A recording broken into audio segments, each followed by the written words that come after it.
It was the day before New Year's Eve, and my senior resident had given me some feedback. He had said that I was doing a good job and to take tomorrow off. As somebody wanting to pursue internal medicine, it had meant a lot to me that a person in it had recognized my efforts and my abilities, but I still wanted to get as much experience as I could so that I could be a better candidate. He told me that he remembered what it was like to be a medical student, where you had to study and learn so much, but at the same time impress on the medical wards each day, but also that it was okay to take some time to rest. I responded by saying that I wanted to work because I enjoyed it and it was letting me hone my clinical skills. He then said, "There will be time for this in the future, but it's important in this moment to take time to rest and recover." He then shared how we ended up burned out by working so much and the importance of nurturing our passion for medicine without being drowned by it. The resident was right. I was exhausted. I was waking up at 3 a.m. every morning to study before I had to be in the hospital for 7 a.m. I would leave the hospital and sleep as early as I could so I could wake up as early as possible the next day to study. Despite this, I still felt like I was perpetually behind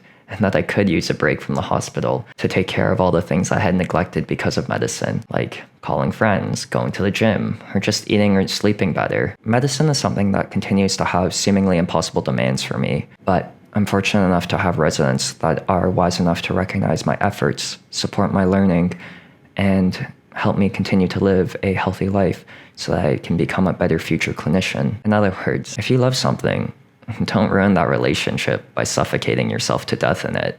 As a study streamer, I get to see you guys working passionately towards your goals, and I think that it's really amazing what you guys do. However, I think that the story highlights the importance of fostering a good relationship with the things that we love and are passionate about. Some of you guys are studying 12 to 14 plus hours a day, working passionately towards your goals. And I even saw this person trying to do a 4,444-hour challenge in a year. And I can't help but think when I see this, why are people ruining the relationships with the things that they love and are passionate about? Are you guys ruining the relationships with the things that you love and care about?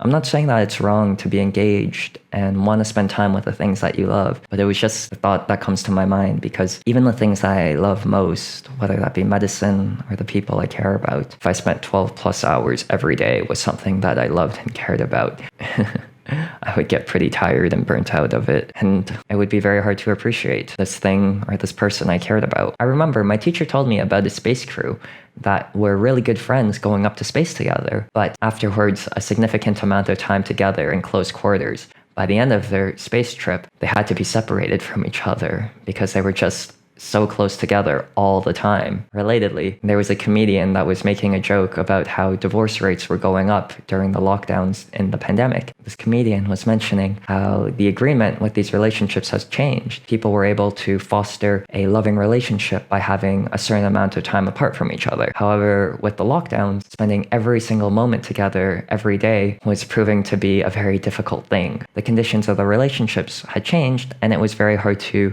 appreciate the love for one another. Jokes aside, I think that this does speak to the idea that you can love something without wanting to spend every single moment of the day with it. That if you aren't feeling the love for something after spending every moment with it, that it's okay. So when people ask, how do you avoid burnout? Sometimes I think it's just a matter of having some space from something and fostering a good relationship with the things that we love. I have had the experience, both myself and with others, where we've been working so much that we start to question why we're doing things in the first place. For me though, I think that it really has rung true, that sometimes absence really does make the heart grow fonder. So, remember to foster your relationship with your love and passions so that they can continue to thrive and grow.